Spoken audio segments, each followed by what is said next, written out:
자, 오늘 우리에게 주신 하나님의 말씀 로마서 12장 14절 15절 우리 예수님의 용서와 희비, 기쁠 희, 슬플 희. 그래서 예수님의 용서와 기쁨과 슬픔이라고 하는 제목을 가지고 하나님의 말씀 보도록 하겠습니다. 자, 우리 14절 15절 같이 한 목소리로 읽도록 하겠습니다. 시작. 너희를 박해하는 자를 축복하라. 축복하고 저주하지 말라. 즐거워하는 자들과 함께 즐거워하고 우는 자들과 함께 울라. 아멘. 우리 지난주 요절이 또 12장 15절이었기 때문에 너무 정말 즐거워하는 자들과 함께 즐거워하고 우는 자들과 함께 울라. 정말 간단한 말이지만 우리에게 시사하는 바가 많은 것 같습니다. 지난주에는 우리 여러 가지로 여러 예를 들어서 설명을 했지만 오늘은 예수님만을 가지고 한번 얘기해 보겠습니다. 예수님은 과연 박해하는 자들을 축복했는가, 또 축복하고 저주하지 않았는가 하는 부분들을 한번 보고, 예수님 과연 즐거워하는 자들과 즐거워했는가, 그리고 우는 자들과 어떻게 함께 울어주었는가 하는 부분들을 오늘 말씀을 통해서 함께 보도록 하겠습니다. 이미 우리는 박해하는 자들을 축복하라 라고 했는데요, 예수님의 모본을 계속 보도록 하겠어요. 마태복음 5장 44절에 보면 예수님은 이제 산상수훈을 통해서 원수들에게 이렇게 행하라고 이미 말씀을 하셨어요. 우리 마태복음 5장 44절 같이 읽어봅시다. 시작. 나는 너희에게 이르노니 너희 원수를 사랑하며 너희를 박해하는 자를 위하여 기도하라. 아멘. 마태복음을 잘 보면은 예수님은 설교하고 행동하고 이렇게 일을 진행해 나가십니다. 이 마태복음에 내 원수를 사랑하고 너희를 박해하는 자를 위해 기도하라 라고 했는데 예수님이 그렇게 했나요? 우리가 너무 잘 아는 십자가 사건을 보면 이것을 알 수가 있습니다. 예수님께서는 섬기는 자가 큰 자다라고 해놓고서는 그냥 섬기는 자가 큰 자라 하지 아니하고 제자들의 발을 씻고 또 우리를 섬기기 위해서 십자가에 죽기까지 섬겨주셨습니다. 이번에는 원수를 사랑하라, 박해하는 자들을 위하여 기도하라 라고 해놓고 예수님 과연 어떻게 했는가? 누가복음 23장 34절 같이 읽어봅니다. 시작. 이에 예수께서 이르시되 아버지 저들을 사하여 주옵소서, 자기들이 하는 것을 알지 못함이니이다 하시더라. 아멘. 십자가에 달리실 때에도 바로 저들을 사하여 달라는 건 다른 말로 뭐예요? 용서하여 달라라고 얘기합니다. 아니, 예수님을 십자가에 못 박고 밑에서 저주하고 조롱하고 비방하는 사람들을 향하여 예수님이 이런 기도를 왜 하셨을까요? 과연 이런 기도를 하실 수 있을까요? 한번 나를 향하여 비난하는 사람들을 향하여 저의 죄를 용서하여 주시옵소서라고 기도할 수 있을까요? 우리 지난주도 말씀드렸죠. 화해라는 것과 용서라고 하는 것은 별개의 문제다. 지금 예수님은 화해를 했습니까? 안 했습니까? 밑에 있는 사람들은 지속적으로 예수님을 향하여 비난하고 있어요. 비난하고 있는데도 불구하고 예수님 뭐예요? 저들을 용서해 달라고 기도를 해요. 아니, 예수님만 용서하면 됐잖아요. 그런데 이제는 하나님께도 기도를 하고 있는 거예요. 여러분, 이렇게 할 수 있어요? 나를 향하여 비난하고 비방하고 있는 사람들, 이런 사람들을 향하여 화해는 고사하고 내가 용서하는 건 고사하고 하나님께 용서해 달라고 좀 기도를 하고 있어요. 대부분 우리는 어떻게 해요? 나는 용서했어도 하나님 알아서 하세요. 알아서 하라는 건 뭐예요? 저 사람 위에 머리에 숯불을 올려놓든지 하나님이 원수를 갚아주세요 하면서 우리 기도하잖아요. 그런데 예수님은 그것도 안 해요.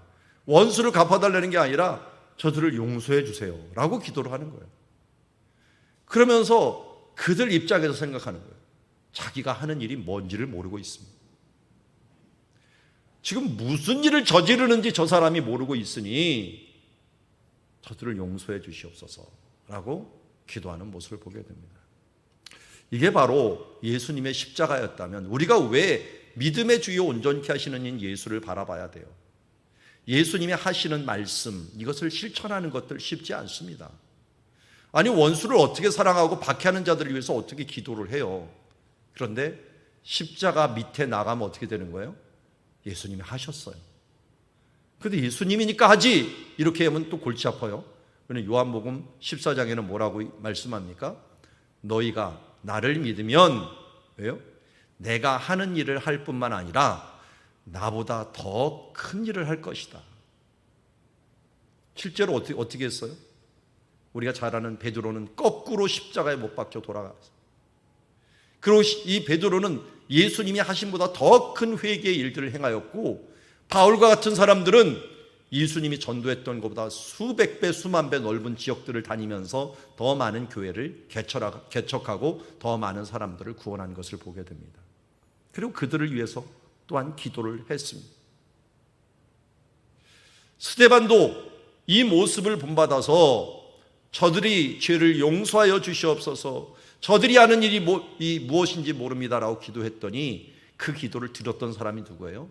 저는 분명히 기도 소리를 들었을 사람이 한두 명 있었을 텐데 그 중에 분명히 들었던 사람은 바울이라고 봐요.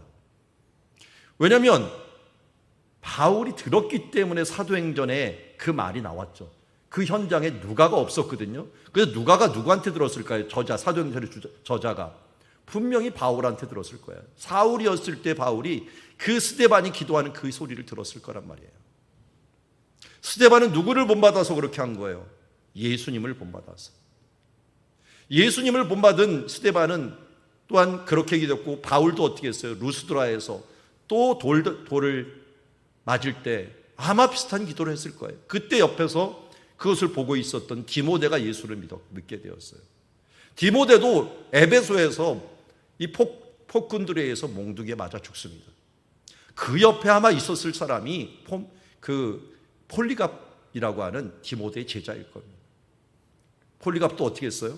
마지막에 화형을 당하면서 옆에 있는 사람이, 아니 80노인이 이렇게 죽는 것 참 민망하니 한 번 예수님을 모른다고 해라. 그러면 살려주겠다. 그랬더니 예수님은 내 평생에 나를 부인하지 않았는데 내가 어떻게 지금 예수님을 모른다고 하겠느냐 하면서 그렇게 죽어갔습니다. 여러분, 우리들에게 이어온 이 신앙의 가치는 이 예수 그리스도의 십자가의 이 용서를 통하여 우리 가운데 오게 되었어요. 우리가 잘 알듯이 토마스 선교사님은 제너럴 셔먼호를 타고서 대동강변에 오셨다가 거기서 복음을 전하다가 결국 죽었습니다. 그는 자기의 아내가 죽고 자기 이 부모님이 그 충격으로 죽었다는 그 소식을 듣고 너무 힘이 들어갔고 이것을 복음을 전하는 것으로 승화를 시켜서 조선 땅에 와서 복음을 전했는데, 그때 또 어떻게 해갖고 이게 잡혀갖고 참수형, 목배임을 당하기 전에, 그냥 목배임을 당하면 그 사람 죽이는 사람을 향하여 얼마나 원망스럽겠습니까? 그런데 성경책을 던지면서 예수를 믿으라고 외치면서 갔던 그 모습이, 그 복음이 우리나라 개신교의 최초의 역사가 되어서 우리 가운데 전해오지 않았습니까? 우리가 잘 아는 손양원 목사님은 그야말로 자기 아들 2명을 죽인 그 공산당을 이 학생을 갖다가 자기 양아들로 삼아서 결국 나중에 목회자까지 만드는 데 성공하였던, 그러면서 또 6.25 때 공산당에 죽어가는 이런 모습들을 보면서 우리의 이 용서의 역사, 박해하는 자를 아예 축복하고 용서하고 기도하는 역사가 바로 우리의 기독교의 신앙의 역사였다. 십자가의 그 신앙이 우리의 기독교의 역사였다 하는 걸 다시 한번 깨닫고, 우리 가운데 혹시 아직도 용서하지 못하고 분노에 차 있는 부분들이 있다면 여전히 내게 예수 그리스도의 십자가의 보혈의 뜨거운 피가 내 가운데 흐르지 아니하기 때문에 일어난 일이라는 걸 생각하고, 우리가 죄 지은 사람들에 대하여는 가슴 아파하고 긍휼히하고 그들 위하여 기도하고, 죄에 대해서는 단호하고 사탄의 세력에 대해서는 단호할 수 있는 이 공의와 사랑을 함께 품을 수 있는 이 십자가의 신앙을 가져야 될 줄 믿습니다. 두 번째, 예수님께서 형통한 사람과 함께 즐거워했는가? 즐거워하는 자들과 함께 즐거워하라고 오늘 말하고 있습니다. 예수님은 어떻게 했습니까? 누가복음 10장 17절에 보면은 예수님은 70인을 파송했습니다. 파송했는데 이 70인이 이 전도를 하고서 돌아와서 주여 주의 이름으로 귀신들도 우리에게 항복하더이다. 저는 이때 같이 다녔던 사람 중에 한 명이 궁금해요. 가룟 유다. 가룟 유다도 이때 분명히 예수의 이름으로 선포하니까 귀신들이 항복하는 걸 봤을 거예요. 그런데 그때 70명이 함께 다니면서 일어난 일들을 보면서 70명이 기뻐하여 돌아왔다. 그러면 기뻐하여. 그런데 예수님은 이 부분들을 보면서 뭐라고 얘기냐면 사탄이 하늘로부터 번개같이 떨어지는 걸 내가 보았다. 이건 뭘 의미하는 걸까요? 사탄이 떨어진다. 이 땅에서 하나님의 복음이 전파되고 그야말로 귀신들이 쫓겨나는 것을 보니까 예수의 이름으로 사탄의 권세가 물러날 것을 우리에게 보여주고 있는 것을 보게 됩니다. 결국은 하늘에서 예수님께서 복음을 갖고 올라가시면 예수의 이름으로 사탄을 쫓아낼 것인데 그것이 이 땅에서부터 이루어지는 모습을 보게 된 것입니다. 그러면서 이렇게 얘기합니다. 내가 너에게 뱀과 전갈을 밟으며 원수의 모든 능력을 제할 권능을 주었으니 너희를 해칠 자가 결코 없으리라. 그러나 귀신들이 너에게 항복하는 것으로 기뻐하지 말고 너희의 이름이 하늘에 기록된 것으로 기뻐하라. 그렇게 말씀하시면서 그때에 라고 얘기하고 있어요. 21절에 그때 예수께서 성령으로 기뻐하시며 성령으로 기뻐하시며 그러니까 제자들이 기뻐하는 것을 보고 초를 친 게 아니고요. 이렇게 기뻐하라고서 성령으로 예수님도 함께 기뻐하는 거예요. 그러면서 이렇게 기도합니다. 천지의 주제이신 아버지여 이것을 지혜롭고 슬기 있는 자에게 숨기시고 어린아이들에게는 나타나심을 감사나이다. 옳소이다. 이렇게 된 것이 아버지의 뜻이다. 내 아버지께서 모든 것을 내게 주셨으니 아버지 외에는 아들이 누구인지 아는 자가 없고 아들과 또 아들의 소원대로 계시를 받은 자 외에는 아버지가 누구인지를 아는 자가 없나이다 하시고 제자들을 돌아보시며 조용히 이르되 너희가 보는 것을 보는 눈은 복이 있도다. 내가 너희에게 말하노니 많은 선지자와 임금이 너희가 보는 바를 보고자 하였을 때 보지 못하였으며 너희가 듣고자 듣는 바를 듣고자 하였을 때 듣지 못하였느니라. 여러분, 예수님께서 우리에게 보여주신 그 역사를 우리는 성경책으로 보게 되었습니다. 사실 선지자들 보세요. 아브라함 보세요. 이삭 보세요. 야곱 보세요. 어떻게 믿음이 믿기가 얼마나 힘들었을까요? 한 가정이 다니는데요. 자기 믿음 자기가 지켜야 돼요. 그리고 하나님은 어쩌다 나타나셔. 성경을 보니까 아브라함에게 나타난 게 10번도 안 된 것 같아요. 이삭에게 나타난 것은 한두 번밖에 안 된 것 같아요. 여러분 150년, 170년을 사는데 한 10대 번 나타나신 하나님을 보고서 계속 살아내야 하고 그것을 믿음을 지켜야 된다는 거. 그리고 주변 사람은 다 안 믿어. 자기만 믿어. 이게 가능할까요? 엄청나게 힘들었을 겁니다. 마음이 일이 흔들려. 여러분 한번 생각해 보세요. 일주일 동안 여러분들이 받은 은혜가 가는 게 얼마큼 갑니까? 내가 주일날 혹시 은혜를 받았다고 하더라도 그게 얼마나 가든가요? 저는 하루도 안 가더라고요. 그러기에 우리가 교회 공동초를 주신 이유, 그리고 성령님을 우리에게 주신 이유, 그리고 성경이라고 하는 우리의 특별 계시를 우리에게 주신 이유, 이것은 바로 우리의 믿음의 연약함을 아시는 하나님께서 우리를 불쌍히 여기사 우리에게 주신 것이라고 할 수가 있습니다. 그걸 나타내신 거예요. 예수님은 성령으로 기뻐하시면서 이것을 이 사람들에게 나타내시고 하나님의 뜻이 드러난 것에 대해서 앞으로도 드러날 것에 대해서 너무 기뻐하신 모습을 보게 됩니다. 여러분 우리가 기뻐해야 될 것이 무엇입니까? 최고로 기뻐해야 될 게 뭐예요? 예수님처럼 우리도 생각을 해봅시다. 예수님을 안 것, 예수님을 믿은 것, 예수님을 믿는 사람들이 이렇게 함께 모여서 신앙을 다시 되새기는 것, 이것이야말로 예수님의 기쁨이 아닐까요? 아들을 아는 것. 제가 계속 말씀드립니다. 이 정도면 내가 무슨 말 할지 아나요? 예수님을 믿은 것보다 더 큰 출세는 없다. 예수님을 내 마음에 품은 것보다 더 큰 명품을 가진 게 없다. 예수님을 믿은 사람들보다 더 큰 축복을 받은 사람은 없는 겁니다. 예수님이 그렇게 얘기했잖아요. 아들을 어린 아이들에게 나타나심을 감사나이다. 지혜롭고 슬기 있다라고 뭔가 아는 척하는 사람들에게 하나님의 믿음이 나타나는 것이 아니라 어린아이 같이 순수하게 믿는 사람들에게 예수 그리스도를 믿게 한 것들, 똑똑한 채 하는 사람들에 대해서 여러분 주눅들지 마세요. 순수하고 진실한 사람들에게, 어린아이와 같은 그 사람들에게 예수님이 나타나심으로 이제 예수 그리스도를 알고 그의 계시를 깨달음으로 말미암아 진리의 것들을, 하나님의 나라를 볼 수 있게 되는 것, 이것이야말로 가장 큰 축복이고 기쁨인 줄 믿습니다. 그래서 여러분 제일 기뻐할 건 뭐라고요? 예수 믿은 것. 나도 예수 믿고 구원받은 거 기뻐하고 옆에 있는 사람들 예수 믿고 기뻐하는 것들 기뻐하세요? 조금 못해도 됩니다. 조금 못나도, 세상적으로 좀 못나도 상관없습니다. 왜냐하면 예수 믿은 것만으로 족합니다. 그것만으로 우리 만족합시다. 세상에 뭐 얻지 못했다고 그것 때문에 힘들어하고 그것 때문에 지쳐하지 말고 예수 믿고 하나님의 자녀된 것, 그거 하나로도 예수께서 성령으로 기뻐하신 것처럼 물론 기뻐하는 삶을 살기를 원합니다. 예수님이 기뻐했다는 말이 많이 안 나오는데요, 여기에서 기뻐했다는 말이 나와요.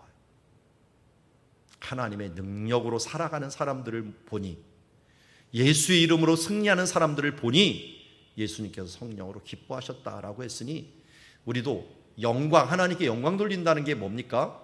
하나님의 뜻이 이 땅에 이루어지도록 우리가 살아내는 것, 그게 뭐예요? 하나님께 영광 돌리는 거예요.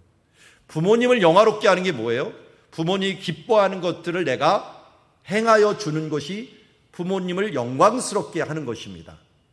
그렇다면 하나님을 기뻐하게 하시는 것들은 하나님이 항상 기뻐하라, 쉬지 말고 기도하라, 범사에 감사하라, 이는 너희를 향한 하나님의 뜻이니라 라고 말하면 내가 어떤 상황에도 불구하고 항상 기뻐하고, 어떤 상황에도 불구하고 항상 쉬지 않고 기도하고 범사에 감사하는 삶을 살아낼 때 뭐예요? 하나님께 영광 돌리는 것이고 하나님의 기쁨이 되는 것이고 주의 기쁨이 나의 기쁨이 되고 우리 모두의 기쁨이 되는 줄 믿습니다. 자, 이제 예수님이 가장 많이 한 것들이 상처받은 사람과 함께 우는 것이죠. 우리 지난주에는 이 선한 사마리아인 비유에 대해서 말씀을 드렸어요. 율법 교사가 어떻게 하면 영생을 얻겠습니까? 라고 했더니 네가 알고 있는 거 한번 말해봐 라고 했더니 율법학자가 내 마음을 다하고 목숨을 다하고 힘을 다하고 뜻을 다하고, 이게 뭐예요? 지식수를 얘기합니다. 신명기 6장을 말씀하였어요. 그랬더니 그렇게 해라, 근데 그렇게 하면 영생 받는다 그랬더니, 그러면 자기를 잘 옳게 여기려고, 그러면 내 이웃이 누굽니까? 라고 얘기했더니 그 이웃에 대하여 이제 강도 만난 사람 비유를 이야기했죠. 레위인도 제사장도 그 강도 만난 사람을 내가 도와주려고 하다가 나도 망하고 너도 망하고 하다가 할까봐 도망을 가버렸어요. 그런데 사마리아 사람은 여행 가는 중에 거기 이르러 그를 보고 불쌍히 여겼다라고 합니다. 여러분, 여기 불쌍히 여긴다라는 말을 오늘 초점을 맞출게요.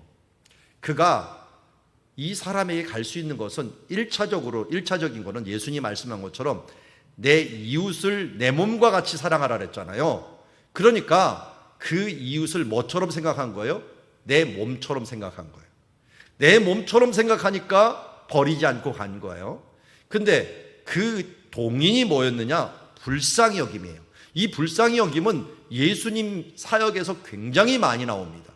예수님께서 우리 잘 아는 것처럼 지금 나사로가 죽었는데 이 죽은 나사로를 위해서 옆에서 마리아가 우는 모습을 보고 함께 온 유대인들이 우는 것을 보시고 심령이 예수님께서 비통히 여기시고 불쌍히 여기셨다라는 말이 있어요. 심지어 어떻게 됐어요? 35절에 예수님께서 눈물을 흘리십니다. 이게 딱 한 번 나오는 거예요. 눈물을 흘리시더라. 예수님의 슬픔이었어요. 근데 이 슬픔은 불쌍히 여김, 비통하고 불쌍히 여김에서 나오는 거예요. 인간의 죽음에 대해서, 특별히 사랑하는 사람들의 죽음에 대해서 예수님의 아픔이 눈물로 나옵니다. 이것뿐만 아니라 마태복음 15장 32절에 보니까 제자들을 불러주시되 내가 무리를 불쌍히 여기노라. 그들이 나와 함께 있은지 이미 사흘임에 먹을 것이 없도다. 길에서 기진하여 하여 굶겨 보내지 못하겠노라 라고 얘기합니다. 자, 불쌍히 여기다 라는 말은 스플랑크 니조마이라고 하는 말을 쓰고 있습니다. 스플랑크 니조마이. 한번 따라해 볼까요? 스플랑크 니조마이. 예. 스플랑크 니조마이라는 말이 익숙하지는 않죠. 익숙하지는 않은데 이 말은 뭐냐면 스플랑크가 내장이라는 뜻이에요. 내장, 창자. 히브리어와 관계된 건데요. 마음을 어디로 보았냐면 창자로 보았어요. 창자. 그래서 이 창자의 중심에 있는 조그만 콩팥을 마음을 대표하는 것을 해갖고 이 콩팥을 제단에 드리면서 마음을 드린다라는 말로 했는데, 여기서 불쌍히 여긴다라는 말은 바로 이 내장이 흔들린다는 말을 해요. 내장. 이 창자가 떨린다라고 하는 의미예요. 예수님께서 지금 사마리아 사람도 가졌던 마음이 바로 불쌍히 여기 창자가 떨린다라는 말이고요. 여기 요한복음 11장에 보면 심령이 비통히 여기시고 불쌍히 여긴다는 것도 스플랑크 니조마이로 창자가 떨린다는 말이고요. 여기서도 오병이어 기적을 행할 때도, 지금 나병 환자를 고칠 때도 모두 불쌍히 여기는 마음이 예수님의 마음이었다라는 것을 알 수가 있습니다. 그래서 성경에서 굉장히 많이 나와요. 예수님이 공간복음에서만 12번 정도가 나오는데요. 이 부분들에서 예수님께서 감동하여서 동정심을 가지시고 이 부분들을 행하는 것을 보게 됩니다. 그래서 이 문둥병 환자를 고치는 일들, 목자 없는 양과 같은 사람들을 보면서도 스플랑크 니조마이를 했고요. 그리고 이 12제자를 내보내면서도 시달린 사람들을, 무리를 보시면서 또 스플랑크 니조마이를 했고요. 또 예수님께서 간청한 두 맹인들을 보면서도 또 그 마음을 갖었어요. 목자 없이 울고 있는 나인성 과부를 보면서도, 독자를 읽고 있는 나인성 과부를 보면서도 그 말을 했고요.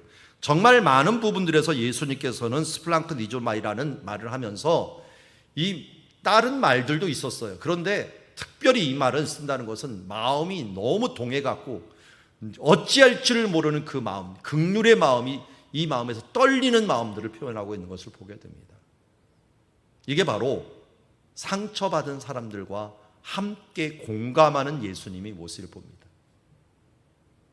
그만큼 예수님은 이 땅에 오셔서 우리를 불쌍히 여기사 우리를 위하여 십자가에 죽으시고 우리를 위하여 이제 이 땅의 모든 고난을 감당하신 모습을 보게 됩니다. 이 오병이어를 볼 때는 참, 예수님은 40일 동안 금식하고는 돌로 떡 하나 만들어 먹지 않으시고, 여기서는 하루도 제대로 굶지 않고, 이미 사흘임에라고 하는데 이제 먹을 것이 다 떨어졌죠. 물론 떨어졌고 배고픈 것들을 보는데, 그렇다고 이 사흘, 하루, 이틀, 사흘, 3일째인데 먹을 것이 없었던 것은 아니라, 있잖아, 이 사람 저 사람 오는데 너무 조금밖에 먹지 못하니까 굶겨 보내는 것이 안타까웠던 거죠. 예수님의 이 마음이 결국은 우리들 가운데서도 함께하고 있어요. 이 땅에서 이런 마음이 있었다는 것은 하나님이 그 마음이 있었다는 거예요. 왜 하나님께서 아들을 이 땅에 보내주셨습니까? 그게 바로 사랑에 품은 마음이라고 할 수 있어요. 하나님께서 우리를 불쌍히 여기시는 것은 하나님의 이 사랑, 하나님은 사랑이시다 그랬는데 그 사랑이 우리 가운데 임하심으로 말미암아 이 부분들이 우리를 살리게 되었고 우리를 이끌게 되었다는 것을 보게 됩니다. 오늘 간단히 예수님의 용서와 희비에 대해서 오늘 말씀을 보았습니다. 십자가의 사랑으로 용서하시는 예수님, 우리가 감사하며 나가야 될 줄 믿습니다. 그리고 성령으로 함께 기뻐하시는 것처럼 우리도 이제 예수님과 함께 기뻐하는 사람, 또 불쌍히 여기는 사람으로 우리가 나가야 될 것 같습니다. 왜냐하면 우리 안에 누가 계셔요? 예수님이 계십니다. 다시 말씀드립니다. 내 힘으로 안 됩니다.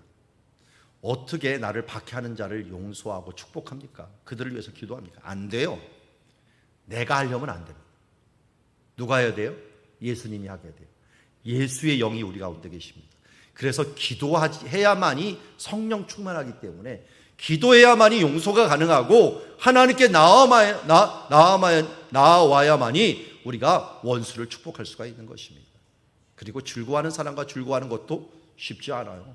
내 마음대로 안 됩니다. 성령으로 예수님도 기뻐했어요. 불쌍히 여기는 거요, 스플랑크 디조마이, 그냥 되지 않습니다. 하나님의 마음이 내 마음에 들어가고 그 마음으로 우리가 행할 때 예수님의 용서와 예수님의 기쁨과 예수님의 슬픔이 우리 가운데 함께 동행할 수가 있는 줄 믿습니다. 이미 우리 가운데는 예수님이 들어와 계십니다. 예수님이 일할 수 있도록 거룩하고 또 깨어서 기도하며 나아감으로 말미암아 주님과 동행하여서 이 땅에서 하나님이 원하시고 기뻐하는 하나님의 백성답게, 하나님의 자녀답게 살아가는 주의 자녀들이 되기를 주의 이름으로 축원합니다. 기도하겠습니다. 하나님 아버지, 우리 예수 그리스도 당신의 놀라운 일하심을 다시 봅니다. 어떻게 그렇게 하실 수 있었습니까? 십자가에 못 박히면서도. 주님, 이제 제자들이 이렇게 복음을 전하고 또 실패할 것을 알면서도 함께 기뻐하는 모습, 앞으로 미래를 보면은 정말 기뻐할 수 없었지만 그들이 그 자체로 기뻐하고 또 슬퍼하는 중에 그 마음에 내장이, 심장이 떨리면서까지 함께 동감하시며 불쌍히 여기셨던 주님, 우리에게도 그렇게 하시는 줄 믿습니다. 주님, 우리도 이제는 예수님을 품은 사람답게 그렇게 살게 하여 주시옵소서. 예수를 믿고 구원받았고 성령님, 예수의 영, 그리스도의 영이 내 안에 계시고 나와 함께 계시니 우리가 마땅히 이런 삶을 살아 하나님을 기쁘시게 하는 삶, 하나님의 자녀다운 삶을 살아갈 수 있어야 될 줄 믿습니다. 주여 보아 주시옵소서. 함께하여 주시옵소서. 그래야 이런 놀라운 일들을 이뤄내는 주님의 자녀들 되게 하여 주시옵소서. 예수님의 이름으로 기도드리옵나이다.